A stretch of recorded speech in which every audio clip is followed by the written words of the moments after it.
I love hybrid cameras. Taking photo and video all in a compact, lightweight package is incredible.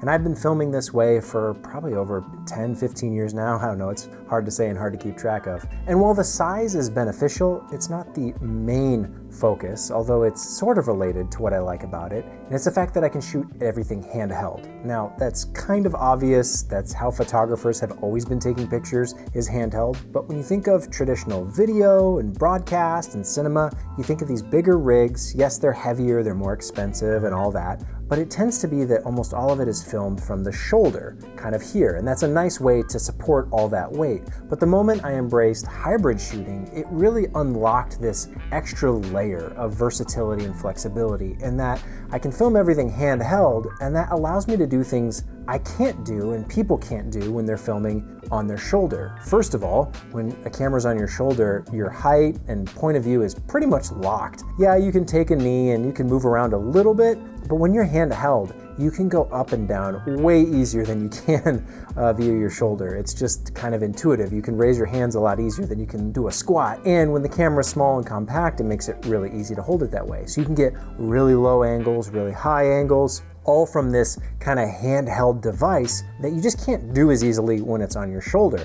I think when you're filming from your shoulder, it's comfortable and it's maybe an easy way to hold that much weight, but once cameras got lighter, shooting handheld unlocked so much more possibility in terms of movement and being dynamic and being creative with the angles. And it's something I would suggest to most people who are filming nowadays. Yes, you have a lot of content creators who are filming on their phones or their small hybrid cameras, but even professionals, I really think there's a lot to learn from that realm of content creation. If you're filming with a bigger camera, a more cinema rig package, or maybe you have a hybrid style camera that you built rails onto and you got the matte box and you got all this stuff hanging on it so you can put it on your shoulder, I would caution against that. I think when you film handheld, kind of chest height, you can capture so much more than you ever could from your shoulder. At least that's my perspective on it. I've shot more times than I can count with the Ursa mounted to my shoulder, but I would always end up finding reasons to pull it down in a more handheld position, and that's a lot of weight to support with just your hands, so that's why I've opted to just embrace the hybrid mentality of filming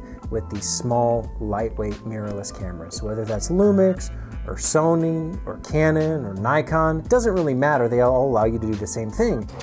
Really don't like David. Yeah, no, this, oh my God. And the extra layer on top of that is that almost all of them have internal image stabilization, taking you that one step further. In the past, I liked filming with heavier cameras because they give you a little bit more inertia. You have some... When you're going handheld, which is a perfectly fine way to shoot things, you need a heavier, bigger camera, and it's mostly because of inertia and the weight of something. They've all got that weight that needs to be moved around, so it's very hard to get those micro jitters with something on your shoulder, especially when it's that heavy. So in the past, I've opted for systems that were intentionally heavy to give me more of that weight, to kind of distribute the movement throughout the entire camera system and give it more natural flow. I'm not crazy, I just believe in you. And I believe in you.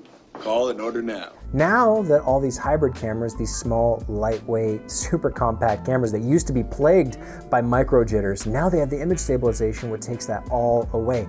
You can film handheld and make it look just as smooth and almost as smooth as a gimbal or a Steadicam, all in the palm of your hands. I love filming that way because, again, it just unlocks so much more creativity, so much more flexibility, and when you layer on autofocus on top of that, you can do some really dynamic moves, pushing in, pulling out, left, right, up, down, whichever direction you want to go, you're able to do it because you've got stabilization and you've got great autofocus. There's just something that's lost when you're filming on your shoulder. It's so static, it's so stiff, and you end up doing things like pans and tilts. And to me, that's basically like a tripod. It's not all that fun, it's not that creative.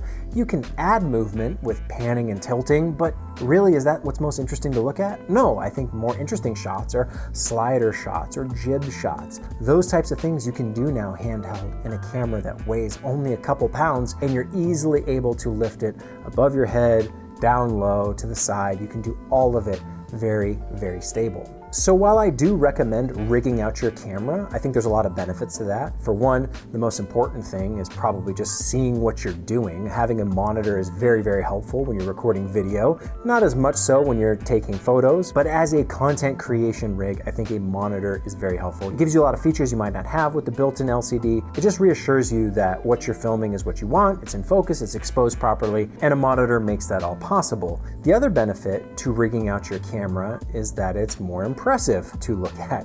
When you have a standard hybrid camera, it looks like you're taking pictures, and most people ask you if you'll take their picture. And if you're working with a client, that might not set the right expectation. I do recommend building out a rig to look more video forward, especially if you have clients involved or you just want to put out that impression that you're taking video. I think it's very helpful to have a rig that looks more like video.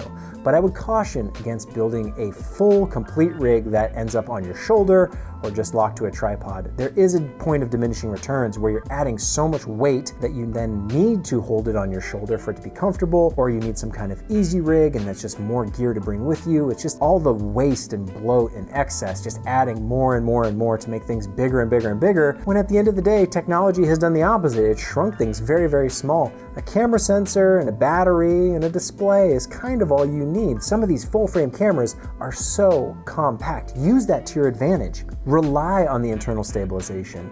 Use the autofocus and build rigs that are the Goldilocks, the right amount of impressive and looking like video, but at the same time, not becoming so much of a burden that you need to restrict the way you film and that you end up putting everything on your shoulder.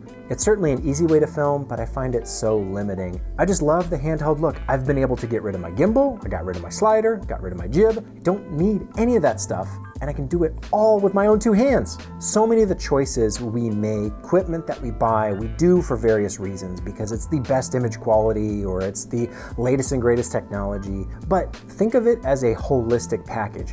What you do, what you buy, how you build it affects how you shoot and what you create. I like to look at that entire workflow, start to finish, to really make educated and informed choices about what I'm doing and why I'm doing it. It's not just, oh, this has the most resolution, or oh, this has the most dynamic range, or this has the best codec. It's how all of it fits together and building that complete picture, filling in all those puzzle pieces, knowing that what you're doing makes sense for what you're creating. For me, a lot of that has revolved around a handheld camera package. Yeah, there might be times where I want a camera that can sit on my shoulder, but really, I think I get so much more value out of the handheld camera. It might not look as cinematic or as professional, but I think that's okay, because it doesn't really matter what it looks like behind the scenes. It's what I'm creating that matters most. So find those ways to work with your gear, with your equipment, have it benefit you directly, and especially if it can help you unlock new creative possibilities. I think that's what we all want. Let me know if you have any advice or recommendations around what you like and what you prefer.